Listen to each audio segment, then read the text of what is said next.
Hey, welcome everybody to the Umbrella Podcast. Today is a hallmark day for the Umbrella Podcast. It is the day we have been waiting months for today is the day the Umbrella Podcast gets blazed.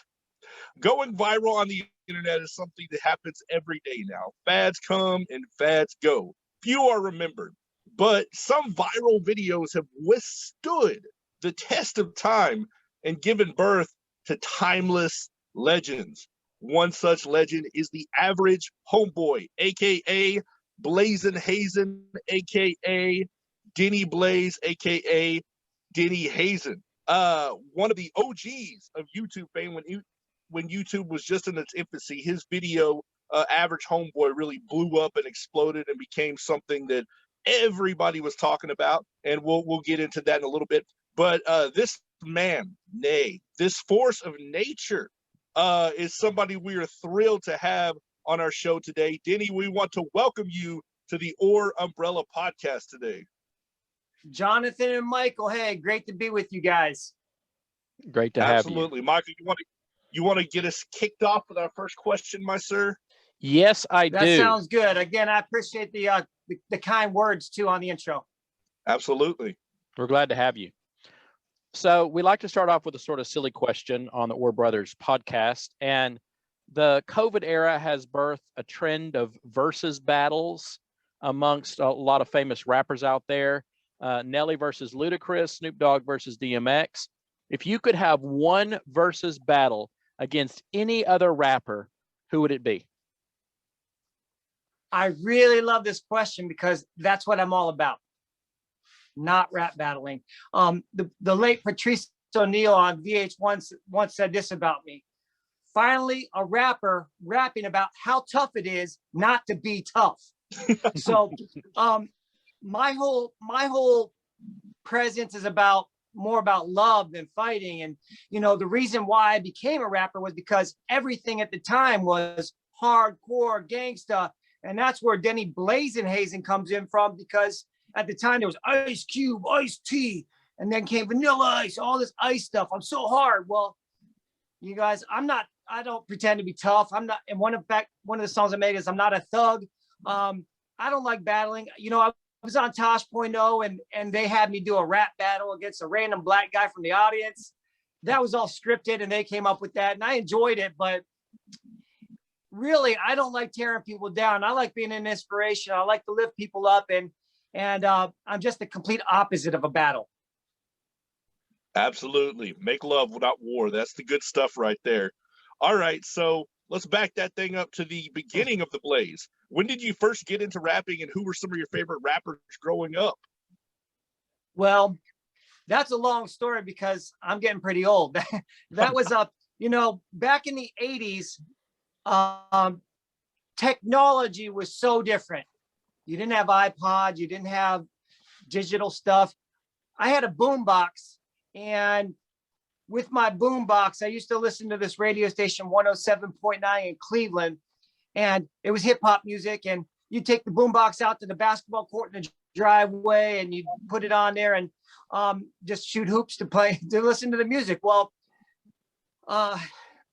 there was a group called Nucleus that had a song called Jam on It that I really liked. Oh, yeah. Dun, dun, dun, dun, dun, dun, dun, dun. Anyways, I just love that beat. I just thought it was awesome. So I started memorizing the words. And back then, again, we didn't have digital. So I had a cassette tape I put in the boombox. And once I heard that song coming on, I hit play record. And then once I had it on my cassette tape, I just started playing it back and forth until I memorized it. And that song really just inspired me to say, hey, this is fun. I enjoy this. Well, it got to be a point where at that time, there weren't any solo white rappers at all in the mainstream. And, there were the Beastie Boys as a group, but there wasn't like, hey, there was Vanilla Ice. Hey, there was, Eminem. There wasn't any of that back then. And so with technology back then, you didn't have an internet to go out to the world. If you made a song, there's no way anybody in the world could hear it unless you had a recording contract. I mean, you could send it off to everybody on, via mail to anybody wanted, but you couldn't distribute it like that. And so I decided that, hey, there's no white rappers out there. I'm going to write my own stuff. And there's another backstory with that. I started working in television as just a kid. My dad was a general manager of a TV station, and I rode a school bus to a TV studio. And so I learned back then you had to have TV equipment to even make a video. And so I learned how to run TV cameras at 7 years old, and I was directing by the time I was 12. Well, you couldn't just record a video on your iPhone back in those days. You had to have a couple $100,000 worth of equipment and know how to operate, how to edit a 3/4-inch tape. Well, I started working full time at 16 at Warner Cable before it was Time Warner. Wow. And I had a directory to Warner Brother Records. So I said, hey, you know, there's no white rappers out there. I'm going to write a song. I went to Radio Shack and bought a keyboard, I bought a microphone. I plugged channel 1, the microphone into the channel 1 of the boom box and the keyboard into channel 2. And I planked on an audio cassette. And then I transferred that to a 3/4-inch videotape. And then I went out and shot the video. Again, back then, you don't just shoot it in one day. You had to have a car battery, a battery size of a car battery to operate your video cassette recorder, and the same size battery to run your camera, and a cable to attach the two, and then carry all that stuff around. And once you shot everything, you had to time code it. Okay, at 45 seconds into this, you basically do all this time coding, and you had to cut machine to machine and 5-second backspace timing, pre-roll edits, and you had to know what you were doing. Wow. So that's one thing about Average Homeboy that people don't understand, that you know, there wasn't technology to do that stuff back in the day. And that's why it's unique, because it's a time capsule of that era of something that was difficult to make, from the hypercolor clothes to pegging your pants to the mullet, all that stuff. But there's not a lot of videos like that because you had to have broadcast equipment to make a video like that. So anyways, I was a teenager. I got this idea to send this video to Warner Brother Records and MTV. And that's the craziness about my whole becoming an internet sensation, was that I had my 3/4-inch videotape of Average Homeboy in a storage bin in my parents' basement for 17 years after I made the thing. And the video that went viral was somebody at MTV, or they say they were for MTV, found my tape. I sent them a VHS copy of my 3/4-inch tape and uploaded to YouTube the very first month it came in existence. I think it was late 2005. And YouTube only had one page. They didn't have a whole bunch of channels and stuff. They had this, okay, here's our top 10 favorite videos or whatever. And so this was featured on the homepage of YouTube for like a couple weeks of only being a couple videos. So it was really awesome to be in that timing of when YouTube even first began.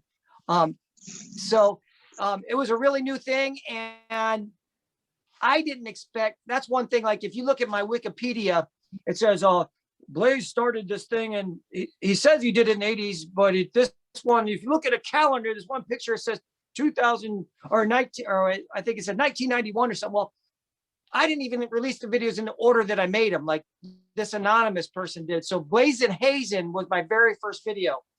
And that's probably another one of your questions, how this came up. Well, my junior high track coach, my name's Denny Hazen. So my track coach is hey, Blazin Hazen, you're tearing up the track. And so I'm like, when I decided I want to be a rapper, I'm like, hey, it's got to be Blazin Hazen. So, you know, I came up with this idea to send it out, and Blazin Hazen was my first one. And then I'll do Average Homeboy. I made one called Popularity and one called Tropical Getaway. But again, back then it took you weeks and months to even make a video. Yeah. So I know my Blazin Hazen when I made as a freshman in college in 1989. And then I started slowly making them after that. But again, the technology at that time point, it blows you away when you have non-linear editing. You could cut, paste, copy, slide, move over, and everybody has a camera on their phone. But at the time, there weren't even dockable cameras for personal use. I think in the early 90s, I got a VHS dockable camera. You could put a VHS tape in a camera. But at the time I made Blazin Hazen and Average Homeboy, it was actually on TV equipment. So that's a long story short. I could probably talk all day on the technology, but you know, it was an easy thing. While my friends were out goofing off or whatever, I was staying up till 2 or 3 in the morning up in an edit suite, time coding tapes and making edits and, trying to, make it as creative as I could. Absolutely. And that's something that I know I never thought about when I thought about the Blazin Hazen video. I just, was spoiled by technology, and I never thought, hey, this guy was spending a good chunk of his time putting blood, sweat, and tears into getting this thing kicked off. So just to kind of go along with what you're saying, you do the video, you go throughout college. Like, when did you kind of stop making videos for a while, and what path did you take instead when you started kind of growing up? That's a really good question, because I never stopped. Music has always been like a release for me. I like, if I can't sleep at night, I'll go out and now we have computer where you can make, beats on the computer, or back then it was the keyboard, or just write lyrics. It's a great creative outlet, and I always enjoyed it. In fact, when Average Homeboy went viral, I was already working on another video project, or I'd already made several projects, but I had a website, DennyBlazin.com. It's now DennyBlazin.com, AverageHomeboy.com, and BlazinHazen.com. But I had that DennyBlazin.com, and I had crazy things that would happen before then. Like I had this friend of mine out in California. He found Average Homeboy. Somehow he found it in a VHS rental shop in Los Angeles. He's like, I found this bootleg copy, and he contacted me through, because I'd always put my website on it, or things like that. So I was already making a video with my friend in New York and things like that. But anyways, one day I didn't even know YouTube existed, because it was brand new. And so all of a sudden I got 1,000 emails and 5,000 emails, and it was like, what is this? So I look at YouTube and I see it's got several 100,000 views right away. And then, I got called on some national shows and things, but YouTube, nobody knew about YouTube like in 2005 or 2006. It was like, what is this? And what's going on? And it just, that entertainment, and that, back then there was a College Humor and things like that, little entertainment websites that picked it up and, hey, this is funny. But the way YouTube has grown, and the way Steve sold it to Google, and now it's a Google company, it's massively huge. But back then it was just growing. Nice. Michael, you got the next question? Yeah. Yep. So tell us the story of when you first found out about Average Homeboy becoming a belated success. Like, where were you, and what were the circumstances around that? Now, I don't, I always made my music, but as I told you, I started my television production career very young. I was working full time at Warner Cable, and then it became Time Warner when I was 16. So as a junior in high school, I started full time working for Warner. And so I went to school during the day. I edited 3 to midnight, and I just did that. And so once I graduated high school, I went to college at Kent State for journalism and mass communications. I was still working at Warner. I worked there like 11 years through college.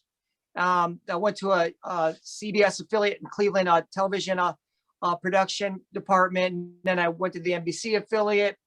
And I was at the NBC affiliate as a videographer. And again, I started getting all these emails and like, hey, hey, this video is going, so I started getting all these emails, and I just was like, where did they get that tape? Because if you look at Average Homeboy, I re-uploaded it.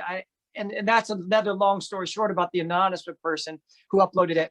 They said they found my tape at MTV and put it on YouTube, and they remained anonymous. They would never come forward. And so I have to accept that that's where they got it, because the videotape they uploaded was one I sent to 2 places. I sent that one to Warner Brother Records and MTV. I had both of their contacts from working at Warner Cable. So it's really awesome, because at that time when I made the recording, you see I'm sitting on a stool that says, hey, I'm working on this concept. I'm working on smoothing out my rapping. I want you to see this video. And once you hear this video, you'll just be blazed. Well, I was talking to an exact A&R representative at Warner Brother Records. I was talking to, to somebody I knew I could send it to MTV. I wanted my material to get out to the world. And again, back then you didn't have the World Wide Web to get it out there. So ironically, 17 years later, after I recorded the video, it got my message to the entire world. And so Yeah. if you don't have a dream in the first place, you can't get it there. And so Yeah. I took the first step to make that happen.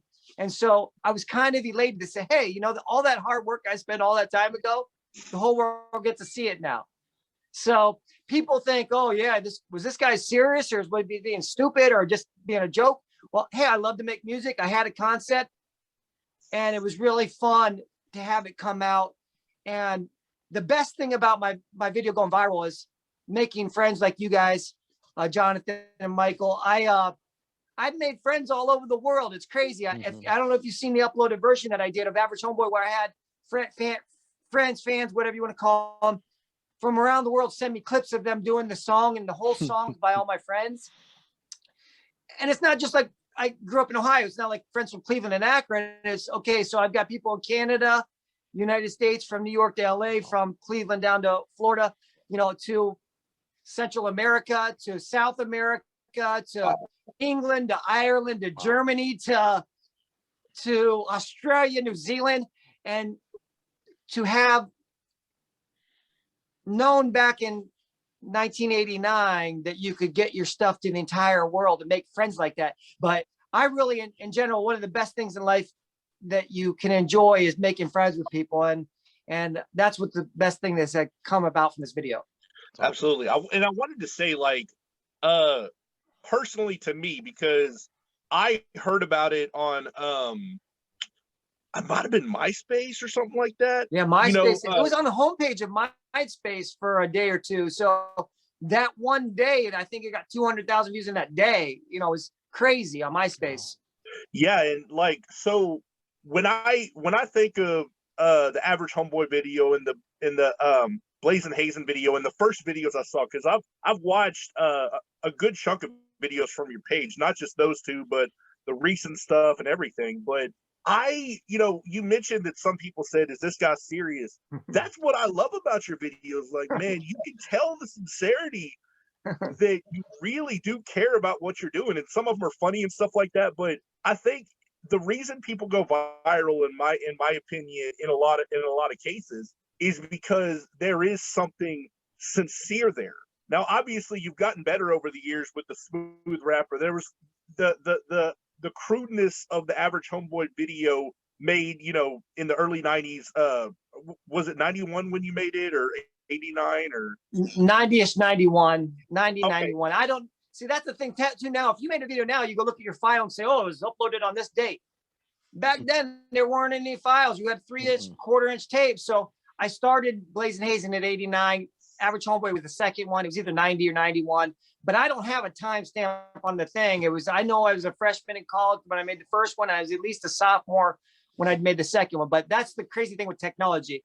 And the other thing too is rap has, just like anything with rap or any music, it evolved. Yeah. If you listen to a Beastie Boys song, you know, they go dun dun dun dun dun dun dun, you know, it's not like the fast flowing whole bunch of rhymes that, you know, it's evolved. And that's just the way it was back then. You had to be creative and make your own. I found the one, my dad interviewed Paul Harvey one time, and he said, the one thing you can do better than anybody else is be yourself. If you try to sound like or act like somebody else, the best you can be is second best. So what I tried to do with mine was just be original, you know, something that nobody's ever done before, and be original. So that's, you know, that's part of, you know, the original was real raw because it was really tough to make. And, you know, I'm still going to tell you today, that's what Average Homeboy's about. I'm just not going to say I'm the best rapper. I just rap for fun, and I hope people enjoy it. Well, and that's what I'm saying. Like, when something is raw and genuine and sincere, it takes us back to a time when everyone seemed to be figuring it out. And I think that's one of the things that people love about your video is they see somebody raw and sincere, trying to figure it out, or, you know, unique. Just, it's such a good video, quality wise, but also, you know, it was released, you know, 15 years after its inception. So you see the changes and you're just like, man, this guy is something special. And still, Appreciate it.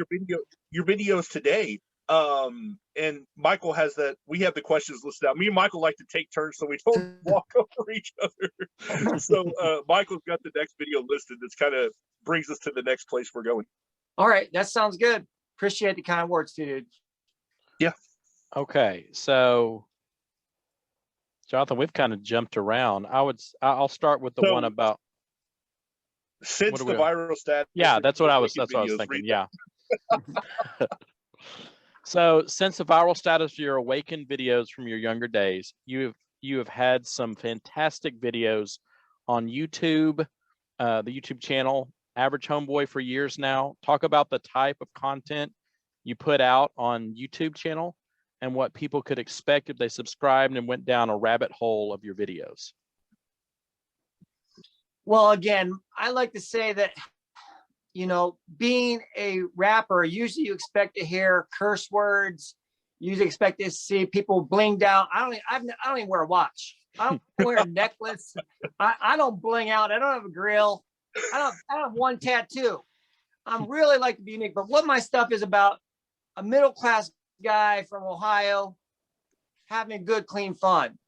And so most of my videos, I like to have a little silly of them. Some are serious. Like if you listen to Popularity, it's got a good message about, hey, don't go along with the crowd. Be yourself. That's the key.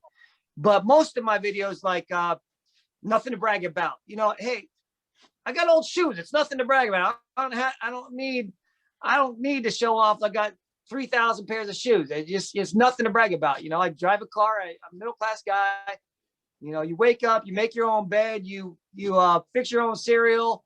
It's just about being a middle-class guy having fun. And, that's what, like I said, where I don't go along with the crowd. I just like to have fun. But most of my videos nowadays are just about things I enjoy and having fun.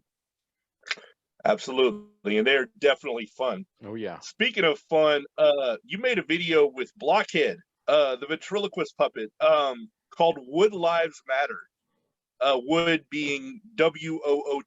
I was very impressed with your ventriloquist skills. How long have you been practicing the actor ventriloquism? And if that is, because I wasn't sure if it was a ventriloquist or a video edit, if that was for real. And what inspired you to make that video? Because I got to say, that's probably my favorite song you've done is Wood Lives Matter.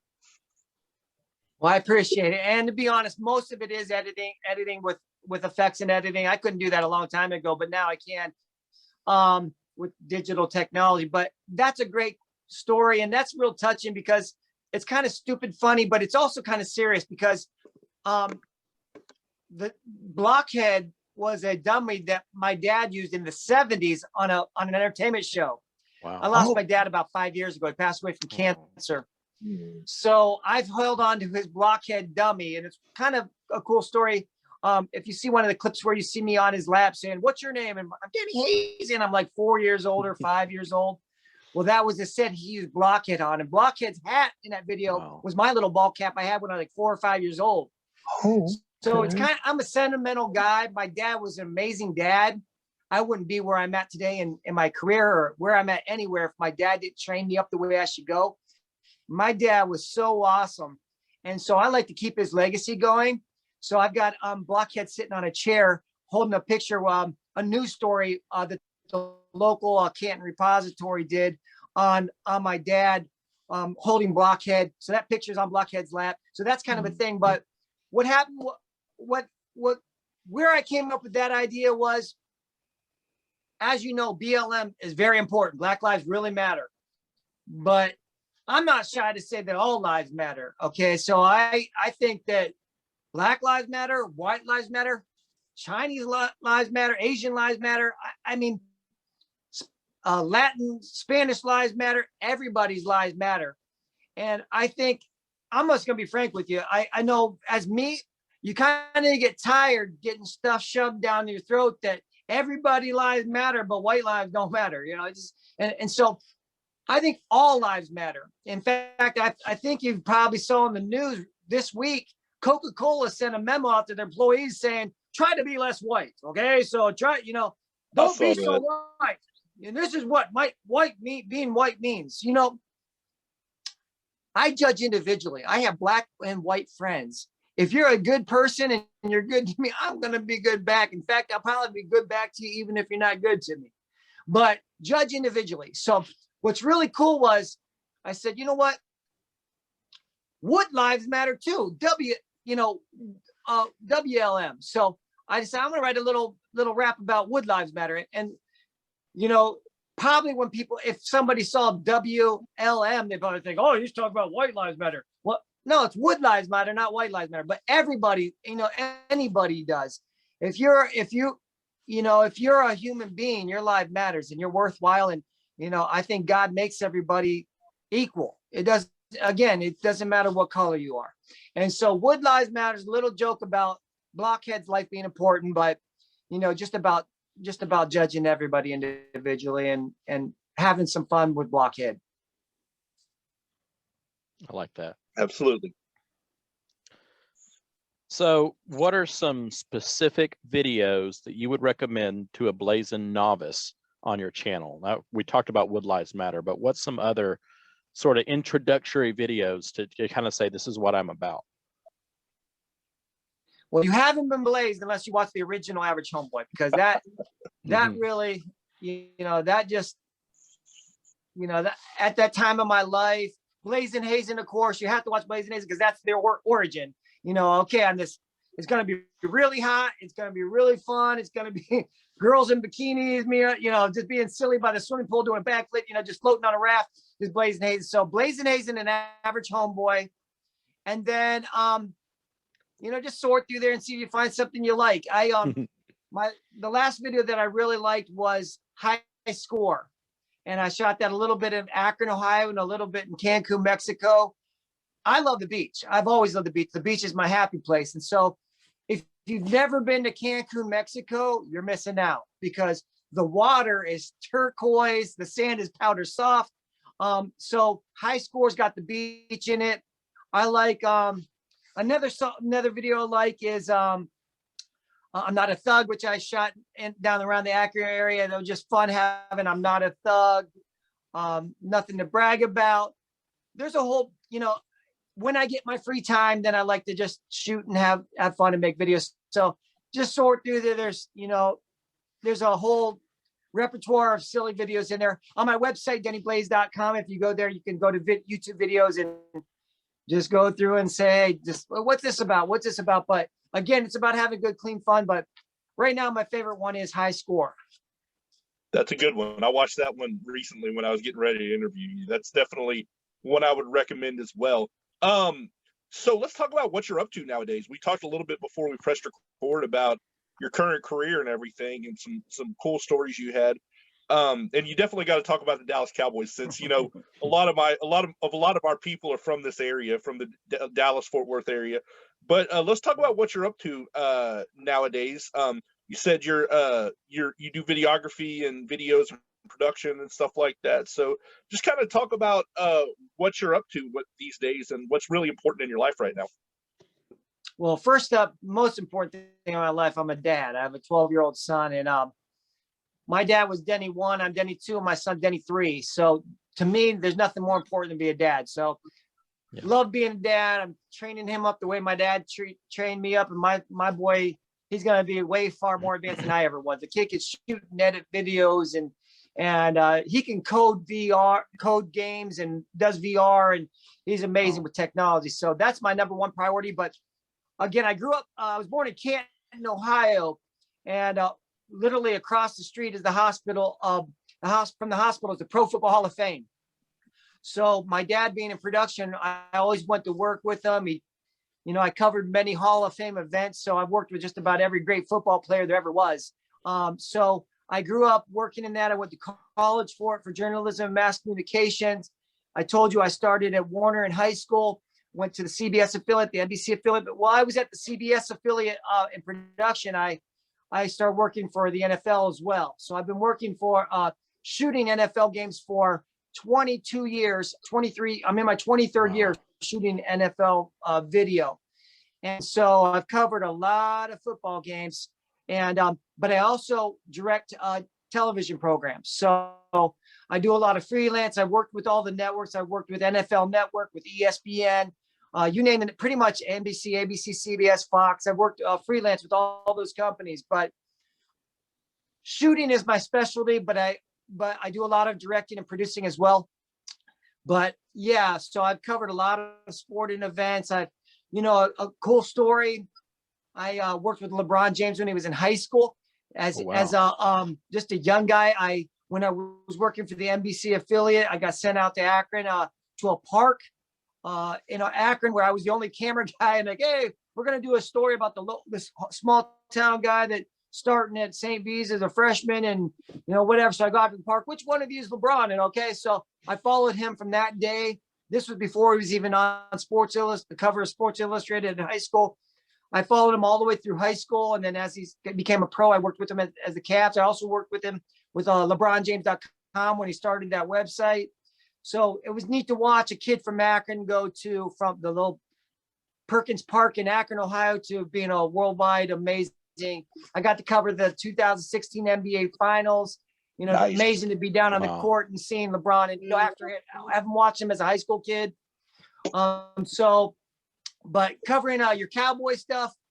I got a crazy story about this. When I was 9 years old, I got to cover the Cowboys and Raiders in the Hall of Fame game. It's the first preseason game of the season for any of the NFL. It's in Canton, Ohio. And I was helping my dad. I was carrying his batteries and tapes as he shot the Raiders and Cowboys. So I'm standing on the sideline. This little kid says, hey, you want to play catch? I'm like, okay, sure. So we play catch. He goes, hey, let's go talk to my dad. He goes, his dad was Tony Dorsett. I'm like, okay. So I had to sign my press pass. Pretty cool. So it was Anthony Dorsett. So this is 1979.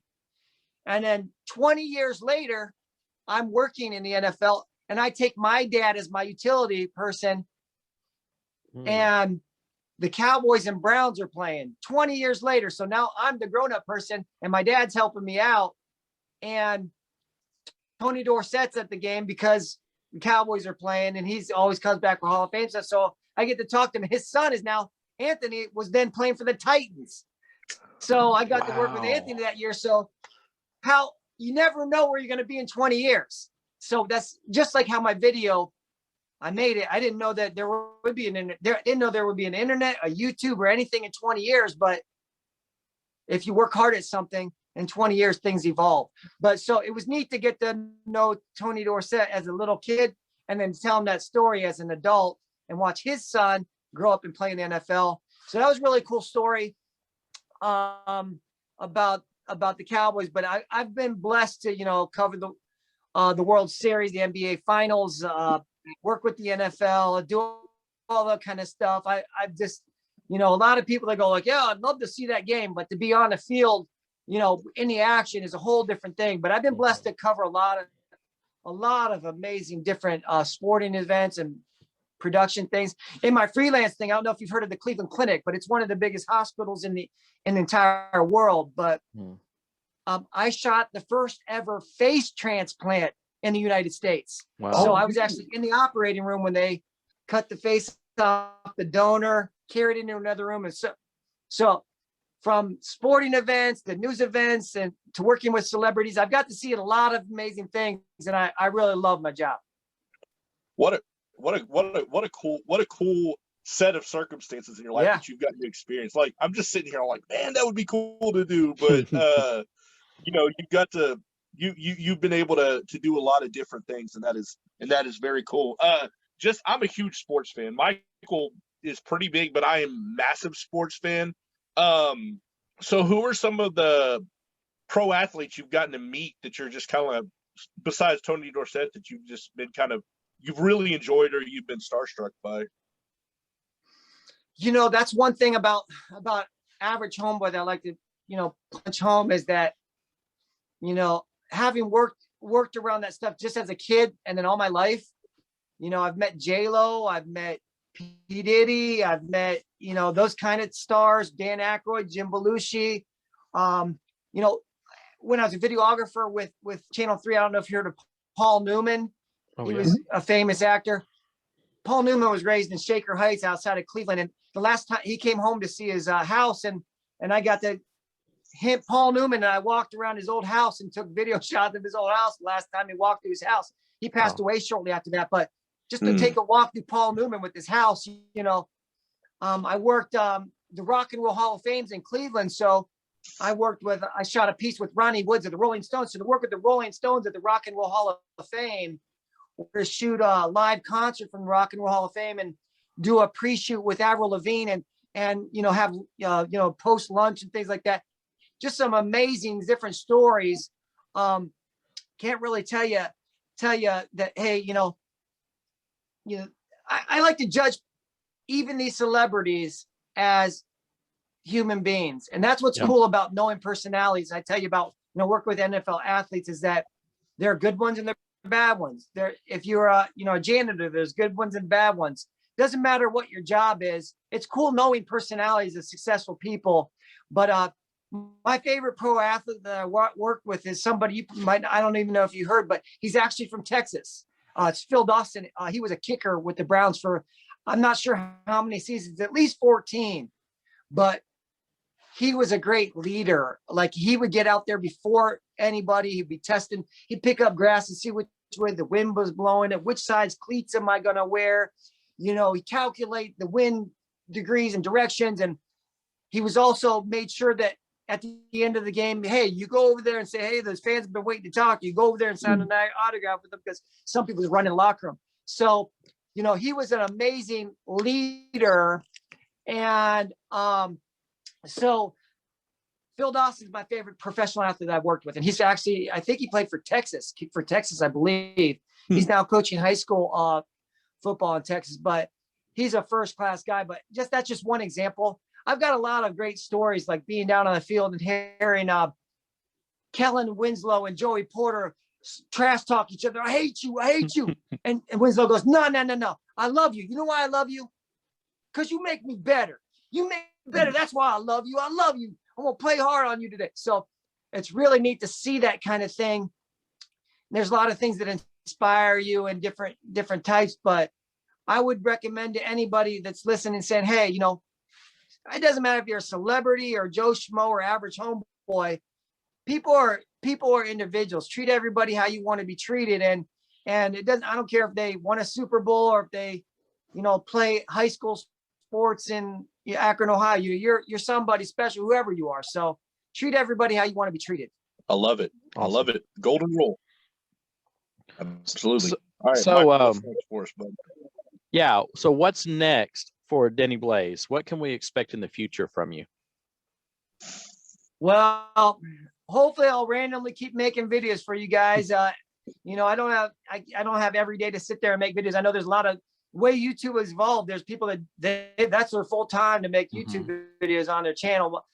I'll write a song here and there. I'll spend a few days writing lyrics. I'll match that with a beat, make a video. It takes a few months. I'll put out more videos in the future. But just as randomly as I can. But the Average Homeboy is the YouTube channel if you want to check out any of the videos. Absolutely. Awesome. And to kind of wrap things up today, I've really enjoyed hearing your perspective on things. You have a really good and a really healthy perspective on everything, from meeting celebrities, treating everybody the same, how everybody matters. I love that, me and talking about your dad training you the right way. Both my brother and I, we have been in ministry, and that's what our dad's a preacher. And so we both learned that from him and been able to grow in that way and to continue that legacy of treating people well and being selfless and all that kind of stuff. And so it's definitely a special thing to have that perspective and to be somebody who has a spotlight and uses that spotlight for good. So I kind of wanted to give you an opportunity to send a message out to your fans out there, and anybody listening to this podcast, just some words of encouragement, some message, what you want to leave from this interview. Yeah. So Proverbs 22:6, right? That's train up a child the way they should go when they're older, they won't depart. So that's what my dad did with me, and I'm doing with my son. But another cool story that you said that. Another one of my friends online. Do you know the song Rico Suave? Rico Suave.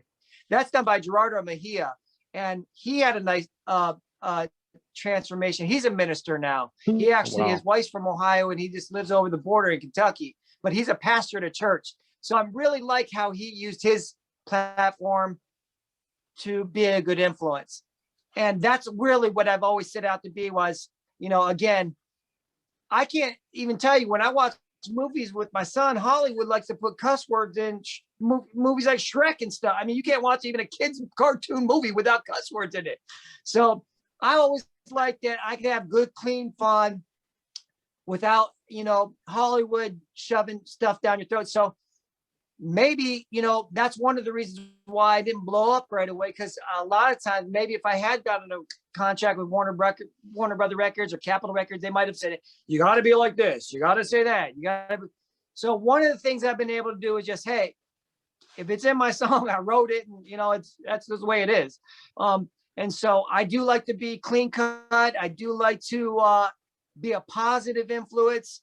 And that's not just my music in general. One of my dad's motto was leave things better than you found them. So if you sat down at a picnic table at the park and somebody left their juice box sitting on the table, you could just say, oh, there's a juice box on the table, and just walk, or you can pick the juice box up and throw it away and say, hey, I left it better than I found it. So that's kind of the, whether it's my music or anything else, I like to follow that kind of motto. And one of the things I tell people is decisions you make guide your life. And that's something I came up with, is that you can decide to do right. Or at the end of my I'm Not a Thug video, I say, hey, do what's right, man. You have a decision. You can do what's wrong. You do what's right. There's a path down the road, and you can make decisions whatever you want. Make good decisions, and good decisions will guide your life. So if you decide to do drugs and go crazy and party, that's going to catch up to you. Yeah. If you do good things, another story my dad taught me was about putting things in a basket. Everything you do goes into a basket. You keep putting good things in there, keep putting good things in your basket. Eventually, you got to pull stuff out of that basket. So if you get in a problem, you go, I got to pull out of that basket. You put good things in there, you're going to pull out good stuff. But if you've been putting bad things in your basket all the time, you're going to say, let me pull in that basket. Uh-oh. Then you're pulling out bad things. So decisions you make guide your life, make good decisions, and have good, clean fun. I absolutely love it. Denny, we thank you so much for being on today. We've been really encouraged and really enjoyed talking to you and learning from you and learning about you and reminiscing and everything like that. So we want to thank you so much for being on the show today. Thank you.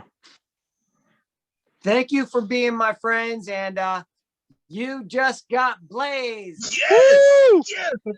I've always wanted to get blazed, and I'm so glad to get blazed. I'll never be the same. Yes. Thank you so much. All I right. enjoyed it, guys. Thanks for having me on your podcast, and best wishes. All right. You as well. That is it for this episode of the Or Umbrella podcast. We will see you guys next time.